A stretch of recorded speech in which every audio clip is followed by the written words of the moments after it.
नमस्कार, आप देख रहे हैं इंडिया न्यूज मध्य प्रदेश छत्तीसगढ़ और मैं हूं आपके साथ सचिन दुबे। मध्य प्रदेश राज्य निर्वाचन आयोग ने प्रदेश में पंचायत चुनाव की तारीखों का ऐलान कर दिया। चुनाव की घोषणा होते ही राजनीतिक पार्टियों में सरगर्मियां तेज हो चुकी हैं। पंचायत चुनाव में परिसीमन को लेकर मामला गर्म होता दिख रहा है। कांग्रेस की मांग है कि पंचायत चुनाव 2018 में कमलनाथ सरकार ने जो परिसीमन किया था उस आधार पर कराया जाए, लेकिन सरकार 2014 के परिसीमन के आधार पर पंचायत चुनाव करवा रही है। अब परिसीमन को लेकर कांग्रेस में दो गुट बन गए हैं। एक पक्ष जिसमें सैयद जाफर ने परिसीमन और नए आरक्षण लागू करने को लेकर कोर्ट की शरण में है, तो वहीं दूसरी तरफ पूर्व पंचायत मंत्री कमलेश्वर पटेल ने कहा कि कांग्रेस पंचायत चुनाव को लेकर कोर्ट नहीं जाएगी, लेकिन अगर किसी के साथ अन्याय होगा तो कांग्रेस पार्टी उसका साथ देगी। कांग्रेस प्रवक्ता सैयद जाफर के कोर्ट जाने के बयान पर कमलेश्वर पटेल ने कहा कि कोर्ट जाना सैयद की निजी राय हो सकती है। वो चुनाव लड़ना चाहते हैं और उनकी सीट बदली है, शायद इसलिए वो कोर्ट जाने की बात कर रहे होंगे। दूसरी तरफ नगरीय प्रशासन मंत्री भूपेंद्र सिंह ने कांग्रेस पर निशाना साधते हुए कहा कि कांग्रेस ने अपने शासनकाल में फर्जी तरीके से चुनाव कराना चाहती थी ताकि वो अपने लोगों को बैठा सके। उन्होंने आगे कांग्रेस पर हमला बोलते हुए कहा कि कांग्रेस का कभी भी लोकतंत्र में विश्वास नहीं रहा, इसलिए वो गलत तरीके से पंचायत चुनाव का विरोध कर रही है। पंचायत चुनाव से पहले जब कांग्रेस अपने नेताओं को ही एकमत नहीं कर पा रही है, तो ऐसी स्थिति में कांग्रेस किस आधार पर पंचायत चुनाव में बीजेपी को टक्कर देगी?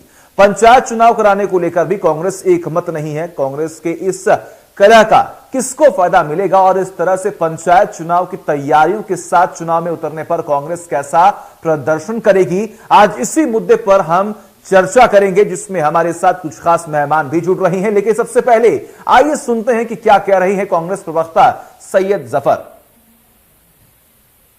ग्राम पंचायतों के पंच और सरपंच की उम्मीदवारी की उम्मीद लगा बैठे उम्मीदवारों की उम्मीद पर और उनके अधिकारों का हनन की है भाजपा की मध्य प्रदेश सरकार ने। जहां एक और जिला पंचायत जैसे बड़े पद के लिए नया आरक्षण किया जा रहा है, वहीं दूसरी ओर पंच और सरपंच जैसे छोटे पद के लिए 2014 का आरक्षण लागू किया जा रहा है। कांग्रेस पार्टी पूर्व से ही उच्च न्यायालय की शरण में है। हमारी तरफ से प्रदेश के देश के जाने माने एडवोकेट विवेक तनखा जी पैरवी कर रहे हैं और आज हम फिर उच्च न्यायालय की शरण में जा रहे हैं और सरकार और न्यायालय से मांग कर रहे हैं कि वह तत्काल इस निर्वाचन की कार्रवाई को रोक लगाए और जो पंचायत ग्राम स्वराज अधिनियम की धारा के अंतर्गत आरक्षण की व्यवस्था की गई है उसको यथावत लागू करे और मध्य प्रदेश में लगातार 5 चुनाव पंचायत एक्ट के तहत हो चुके हैं। 6वें चुनाव में भी रोटेशन के तहत चुनाव कराए जाएं।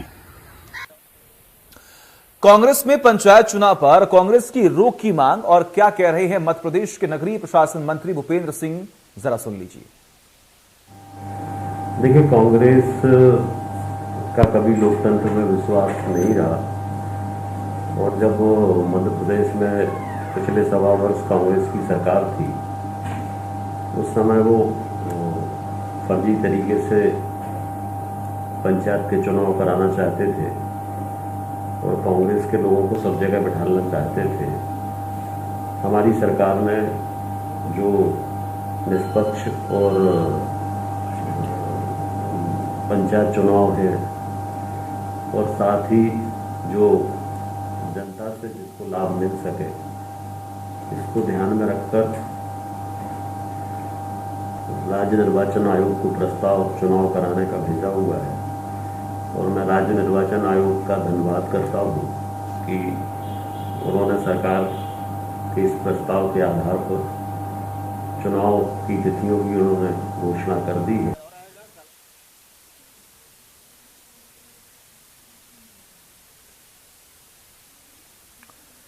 तो सुना आपने किस तरीके से भूपेंद्र सिंह ने साफ तौर पर इस बात का जिक्र किया कि कांग्रेस लोकतंत्र पर विश्वास रखती ही नहीं है और ऐसे में विपक्ष की तरफ से भी अब तमाम बयानबाजियां शुरू हो चुकी हैं। जो टेम्परेचर है वो काफी ज्यादा हाई हो चुका है, लेकिन कांग्रेस पर बड़े आरोप ये लग रहे हैं कि कांग्रेस हमेशा से ही दो फाट में बटी हुई दिखाई देती है और आज भी वही हो रहा है। एक तरफ जब चुनाव आयोग ने प्रेस कॉन्फ्रेंस कर चुनाव की तारीखों का ऐलान कर दिया, तो उसके बाद अब कांग्रेस तो फाड़ों बढ़ती हुई दिखाई दे रही है।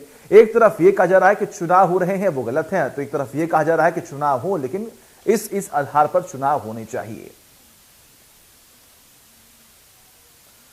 तो तमाम बड़े सवाल है, तमाम बड़े सवालों के जवाब लेंगे। हमारे साथ दो गेस्ट जुड़े हुए हैं। सबसे पहले उनका तारुफ करा दूं। हमारे साथ इस वक्त गीत धीर, जो कि प्रवक्ता है, बीजेपी का पक्ष रखेंगे, और वही दूसरी ओर योगेश गुप्ता, जो कि कांग्रेस का पक्ष रखेंगे। आप दोनों का बहुत बहुत स्वागत है। शुरुआत योगेश जी आपसे ही करते हैं। पंचायत चुनाव पर इतनी पंचायत हो रही है, और एक सीधा सवाल है आपसे, क्या कांग्रेस पार्टी चाहती है कि चुनाव हो? इसका जवाब दीजिए, फिर आगे बढ़ते हैं। निश्चित रूप से सचिन जी, कांग्रेस पार्टी निर्वाचन आयोग द्वारा घोषित पंचायत चुनावों का स्वागत करती है, और कांग्रेस पार्टी अपनी पूरी दमखम के साथ जिला पंचायत अध्यक्ष, सरपंच और पंच के चुनाव को लड़ने जा रही है। जनपद सदस्यों का चुनाव कांग्रेस पार्टी करेगी।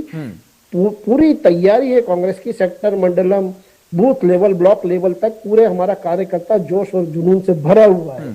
बेहतर होता भारतीय जनता पार्टी शासित मध्य प्रदेश की सरकार अगर इन पंचायत चुनावों को 2019 में माननीय कमलनाथ सरकार द्वारा किए गए परिसीमन के आधार पर कराती। देखिए, यहाँ सचिन जी स्पष्ट कर दूं मैं कि हर 5 साल में रोटेशन होना चाहिए, ऐसा हमारा संविधान कहता है। बिल्कुल होना चाहिए। संविधान का है, संविधान का अनुच्छेद 355 में इसका उल्लेख है। जी बिल्कुल। 243D अनुच्छेद, जिसमें SC, ST, OBC और महिला आरक्षण की व्यवस्था की गई है। जी। क्या 7 साल बाद इन वर्ग के लोगों को उनका न्याय नहीं मिलना चाहिए? तो जनता के हित की बात करने वाली, लोकतंत्र के लिए सदा लड़ने वाली कांग्रेस पार्टी के ऊपर अगर नगरीय प्रशासन मंत्री भूपेंद्र सिंह, जिनकी सरकार लोकतंत्र का हत्या करती है, अलोकतांत्रिक तरीके से पीछे के रास्ते से कुर्सी हथियाए हुए हैं, इन लोगों के मुंह से लोकतंत्र की बातें बड़ी ही हास्यास्पद लगती है। जिन्होंने लोकतंत्र की धज्जियां उड़ा के रख दी हैं, वो लोकतंत्र की बातें करते हैं। शर्मनाक बयान है भूपेंद्र सिंह जी का, निंदा की योग्य। ठीक है, हम बात करेंगे, हम उस पर भी बात करेंगे, लेकिन अभी फिलहाल ये बताइए कि सईद जाफर तो कह रहे हैं कि हम कोर्ट जाएंगे, पंचायत चुनाव नहीं होने चाहिए। हाँ, मैं उस पर भी जवाब देता हूँ। देखिए, सैयद जाफर जी जिला पंचायत अध्यक्ष का चुनाव लड़ना चाहते हैं छिंदवाड़ा सीट से, छिंदवाड़ा जिले से, और उनकी सीट अगर परिसीमन के दायरे पे आती है, और एक तरफ तो आप जिला पंचायत अध्यक्षों का नए सिरे से परिसीमन करने जा रहे हैं। देखिए, यहाँ भेदभाव देखिए भारतीय जनता पार्टी का। दूसरी तरफ आप सरपंच और पंच और जनपद सदस्यों के लिए आरक्षण की व्यवस्था को खत्म कर रहे हैं, वो 2014 के आधार पर होंगे। तो ये दोहरा मापदंड क्यों भारतीय जनता पार्टी का? यही तो आपत्ति है कांग्रेस पार्टी को। बाकी चुनाव जिस भी प्रक्रिया के अधीन होंगे, कांग्रेस पार्टी उसका हर कार्यकर्ता पूरी दमखम के साथ चुनाव मैदान में जाएगा, और निश्चित रूप से भारतीय जनता पार्टी को पराजय का स्वाद चखाएंगे। चलिए ठीक है, गीत जी, आपकी तरफ से यह कहा गया कि 2014 के आधार पर जो भी होगा, जो परिसीमन है, जो आरक्षण है, उसके आधार पर चुनाव होंगे। लेकिन ऐसे में जब विपक्ष लगातार मांग कर रहा है, तो आप बदलाव कर दीजिए, आप दे दीजिए आरक्षण। सबसे पहले तो आज डॉक्टर बाबा साहब भीमराव अंबेडकर जी की पुण्यतिथि है, और 64 डिग्री अपने परीक्षण से उन्होंने प्राप्त करी थी, तो उनकी पुण्य आत्मा को मैं प्रणाम करता हूं। अब मैं आपके सवाल का उत्तर देता हूं। देखिए, कांग्रेस का लोकतंत्र में विश्वास ही नहीं है। स्वयं अभी मेरे कांग्रेस के विद्वान मित्र ने भी एक कबूला है। क्या होता है कि जो चुनाव होते हैं, ये पंचायत वाले, इसमें कोई पार्टी का निशान नहीं रहता है। अब यहाँ पर कांग्रेस पार्टी के ही लोग लड़ना चाह रहे हैं। तो हुआ क्या था कि 2018 में जब इनकी सरकार आई थी, उस समय की इनकी कांग्रेस की भ्रष्ट सरकार ने अपने लोगों को कैसे कहाँ सेट कर दिया जाए, इस तरीके से वो वहां पर परिसीमन किया गया था। कुछ उसमें तो ऐसे ही जगहें भी आई हैं, जैसे रायसेन में परिसीमन जो इन्होंने किया था, उसमें वोट देने एक व्यक्ति को 16 किलोमीटर दूर जाना पड़ रहा था, जिसमें 2 नदियां उसको क्रॉस करके जानी पड़ रही थी। तो क्या ये उचित है? ये भौगोलिक दृष्टि से भी उचित नहीं था, और संवैधानिक दृष्टि से तो ये लोग जो बात कर रहे हैं, देखिए संविधान में लगभग 4-5% इन्होंने बदलाव किए, और हमारे ऊपर संविधान की हत्या का आरोप लगा रहे हैं। संविधान दिवस 26 नवंबर को था अभी, उसमें इन लोगों ने किस तरीके से बहिष्कार किया था, पूरे दुनिया ने देखा।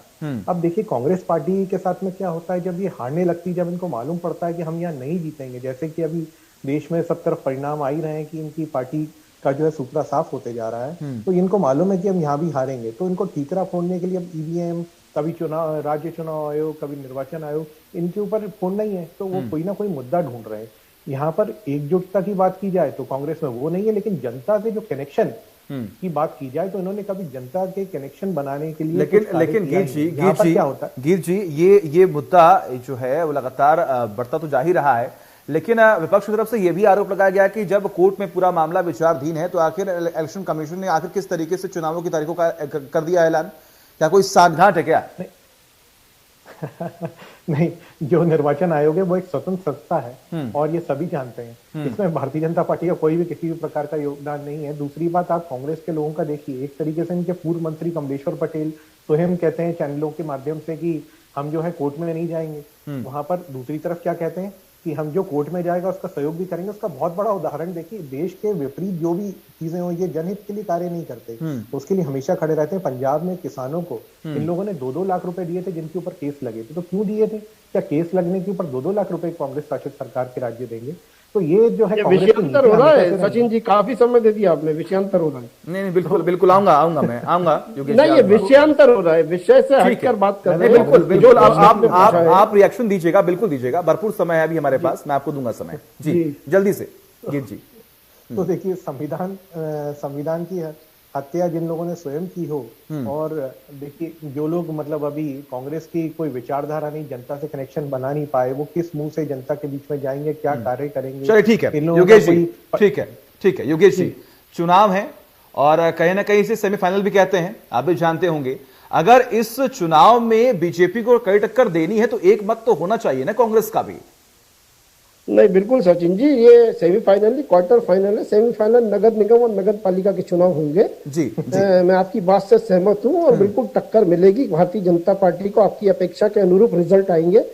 मेरा ये निवेदन है कि देखिए, भारतीय जनता पार्टी की तरफ से प्रवक्ताओं की नई लिस्ट जारी हुई है साहब। प्रवक्ताओं को बिठाएं ताकि वो तथ्यात्मक जानकारी लेकर आए। जी धीर जी प्रवक्ता नहीं है, इनको कुछ भी मालूम नहीं है, कुछ भी बैठ के बोलते हैं, कहीं अच्छा, मैं नहीं मान लीजिए कहीं जाकर। अब इन्होंने किसानों की बात करी, पंजाब के किसानों की बात करी आपने जी। पंजाब सरकार ने, हमारी कांग्रेस की सरकार ने उन मृत किसानों को 2-2 लाख रुपए की सहायता दी है, जिनके प्रति नरेंद्र मोदी जी की 14 महीने बाद भी संवेदनाएं व्यक्त नहीं हुई है। और वही मांग कांग्रेस पार्टी पूरे देश भर में 700 मृतक परिवारों को मुआवजे के लिए उठा रही है। ठीक है देखिए, आज डिबेट का मुद्दा पंचायत चुनाव है, आज डिबेट पंचायत चुनाव है, हम इस पर बात करते हैं। आप ये बताइए कि कांग्रेस पार्टी का एक मत क्यों नहीं है? हाँ, 1 मिनट में आ रहा हूँ सचिन जी, 30 सेकंड और लूंगा, आपके प्रश्न का जवाब जरूर दूंगा। ये धीर जी ने कहा कांग्रेस की विचारधारा नहीं, कांग्रेस की विचारधारा गांधीवादी विचारधारा है, और गांधी के हत्यारे गोडसे के पुजारी अपनी विचारधारा देश के ऊपर थोपने जा रहे हैं। ये धीर जी को माकूल जवाब है मेरी तरफ से।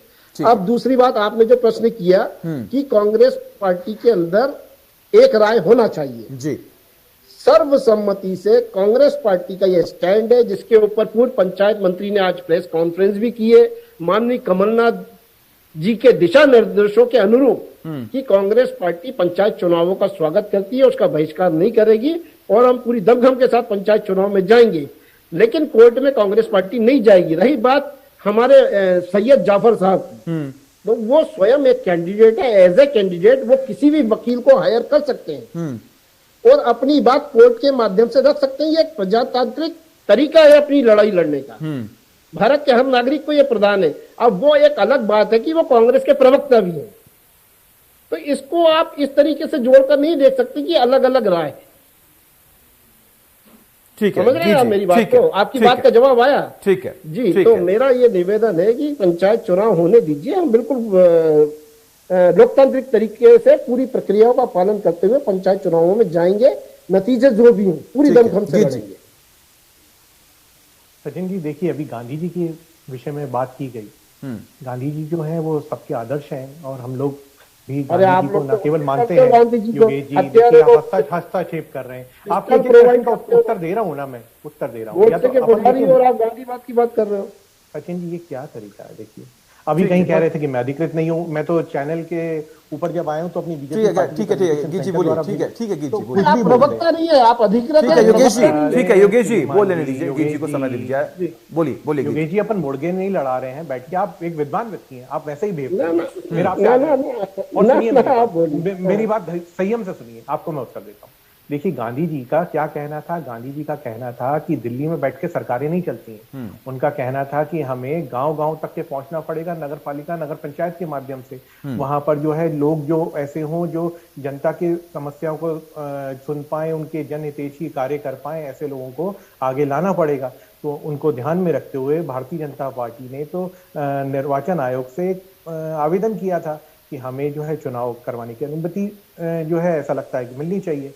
चुनाव आयोग ने जो है अनुमति दे दी है। अब इसमें ये लोग बोल रहे हैं होना चाहिए, जब होना चाहिए तो ये दो मुंहा चेहरा क्यों अपना रहे हैं? एक तरफ से तो कोर्ट में जाने की बात करते हैं और कोर्ट में नहीं, ठीक है तो अब योगेश जी ने उस बात का जवाब दे ही दिया है कि हमारा एक ही मत है, चुनाव होने चाहिए। और जब जफर जाहिर हैं तो अब वो उनका पर्सनल मामला है, वो जाए, वो किसी को भी वकील राय यहाँ पर रख सकते हैं। लेकिन योगेश जी, तमाम बड़े सवाल ये भी खड़े हो रहे हैं कि मुद्दा विहीन है इस टाइम कांग्रेस। और देखिए गीत जी ने भी कहा कि जमीनी स्तर पर आप उतरते ही नहीं है, आप लोगों से मुलाकात करते ही नहीं है, घर पर बैठ कर थोड़ा ना सब चुनाव आप जीत जाएंगे। देखिए साहब, जमीनी स्तर पर कांग्रेस का हर कार्यकर्ता, हर नेता, हर पदाधिकारी है। अभी हाल ही में जो 4 उपचुनाव हुए उसमें स्पष्ट नजर आया खंडवा सीट का जीत का अंतर और कांग्रेस पार्टी का वोट परसेंटेज किस प्रकार बढ़ा है। ये आप लोगों से, सम्मानित मीडिया से छुपा नहीं है। ग्राम पंचायतों की चुनाव के अधिकार की बात करते हैं, गांधी जी के सिद्धांतों पर आधारित ग्राम पंचायत अधिनियम को लाया कौन था? स्वर्गीय राजीव गांधी जी की देन है हमारे देश को कि ग्राम पंचायतों को उनके अधिकार दिए जाएं, ग्राम सरकारें चुनी जाएं और हर जिले, हर ब्लॉक लेवल पर एक उनकी व्यक्तिगत राय हो। उस वक्त कांग्रेस के हालात क्या थे और अब क्या है? उस टाइम कांग्रेस के हालात क्या थे?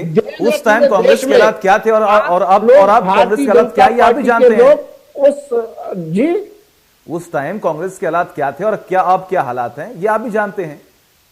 देखिए, आज से 10 साल पहले भारतीय जनता पार्टी के क्या हाल थे, 20 साल पहले और जाइए तो 2 थे ये, उसके पहले जाएंगे तो 2 भी नहीं थे। इनको व्यक्तिगत रूप से पंडित जी ने और इंदिरा जी ने आडवाणी जी और अटल जी को नॉमिनेशन के माध्यम से लोकसभा में बुलाया गया था। तो देखिए, हालात और परिस्थितियां समय अनुसार बदलती हैं। जनता जनार्दन होती है भारत में, लोकतंत्र में, उसका जनादेश हमें स्वीकार है। लेकिन हम कभी अहंकार में नहीं आए। जिस प्रकार आज भारतीय जनता पार्टी और उसके नेता राष्ट्रीय स्तर पर, प्रदेश स्तर पर अहंकार से मस्त हैं, आम जनता की पीड़ा को भूल चुके हैं। आपने कहा क्या मुद्दे हैं? महंगाई से जुड़े बहुत सारे मुद्दे ऐसे हैं जनाब जिसमें भारतीय जनता पार्टी के लोग मुंह की खाएं। ठीक है गीत जी, परिस्थितियां बदलेंगी क्या इस बार? देखिए, परिस्थितियां कैसे बदलेंगी? भारतीय जनता पार्टी जीतती इसलिए आई क्योंकि जनहितैषी योजनाओं को लेकर जनता के बीच में जानते हैं, जनता के हितों को ध्यान में रखते हुए कार्य करते हैं। चाहे हम बात करें कोरोना काल की, चाहे हम बात करें भुखमरी की, हमने तो कोई भी व्यक्ति हमारा भूखा ना सो इसलिए दीनदयाल रसोई प्रारंभ करी थी। योगेश जी क्या तो रहे हैं सर, योगेश जी क्या तो रहे हैं? महंगाई का मुद्दा है, कोरोना महंगाई का मुद्दा है, बेरोजगारी का मुद्दा है, बिजली का मुद्दा है।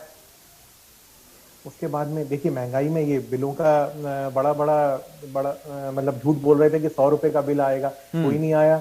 इतने पुतले फूके गए थे आम जनता के द्वारा, इनकी पार्टी के लोगों के, इनके नेताओं के। अच्छा, इनके नेता जो थे वो किसानों को किस तरीके से बरगलाते रहे, कहते हैं कि 1 2 3 4 5 6 7 8 9 10 ये 10 दिनों में अगर किसानों को कर्जा माफ नहीं किया तो इनके पूर्व राष्ट्रीय अध्यक्ष राहुल गांधी बोल के गए थे कि मैं मुख्यमंत्री बदल डालूंगा। शर्म की बात है, रिपीटेशन हो रहा है।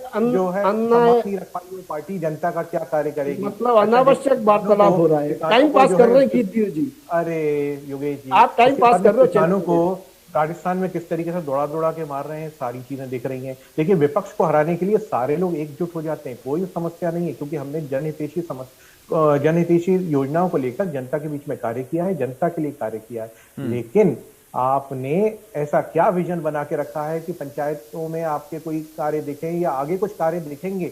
आप यही मुझे जवाब जनता ले को लीजिए। बता दीजिए, मुझे भी मत जवाब ले बताइए, लीजिए। आप जनता को जवाब बताइए आपने कोई योजना जो पहले बनाई हो, आपकी सरकारें 1996 से लेकर 2003 तक की रही ना, आप मुझे बताइए क्या योजना उस टाइम पे बनाई? ठीक है योगेश हम जी, तो अभी 2019 की ठीक उपलब्धियां बता ठीक रहे है हैं। योगेश जी, जल्दी से, ये बताइए। समय की बहुत कमी है। योगेश जी। 2019 की उपलब्धियां सुनिए।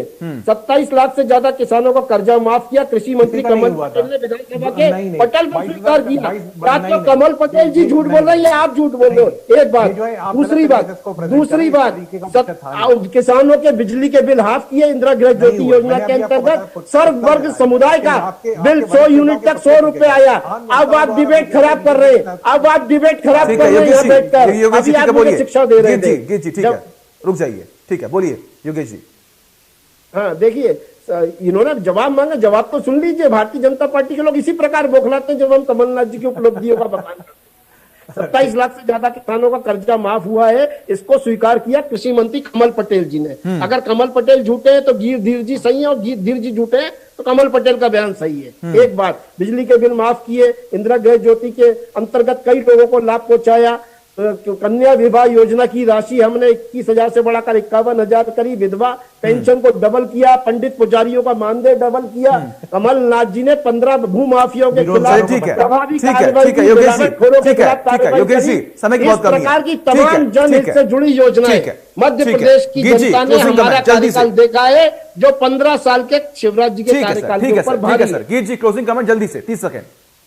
देखिए इन्होंने सिर्फ जनता को छला है, उस टाइम पे ही महिलाओं के जनता अपराधों- को छलने वाले लोग ठीक है आप हो। योगेश जी, बोल लेने दीजिए। जनता को ठीक है छलने योगेश जी, वाले लोग ये भी तो ठीक ऐसे है, ही कर रहे थे साहब। ठीक है। और अब देखिए राजस्थान जनता इसका को एक बड़ा छल उदाहरण कौन रहा है? जो मध्य प्रदेश जनता में लोग देख करने जा रही है। राजस्थान पेट्रोल जो है डीजल नंबर के 1 है माध्यम से देश में। आपने अभी जनता की जेब काटी है। पंचायत चुनाव में पेट्रोल डीजल के माध्यम से जनता की जेब काटी है। चलिए ठीक है, आप दोनों का रसोई का ठीक खर्चा है, 30% ठीक से ज्यादा है, बढ़ आप चुका दोनों है। का बहुत बहुत शुक्रिया। योगेश जी आपका बहुत बहुत शुक्रिया, गीत जी आपका बहुत बहुत शुक्रिया अपना कीमती वक्त देने के लिए और इस बड़ी बहस का हिस्सा होने के लिए। तो पंचायत चुनाव लगातार पंचायत जारी है। अब देखना यही होगा कि आखिर पंचायत चुनाव में जनता किसे चुनती है। एक ब्रेक।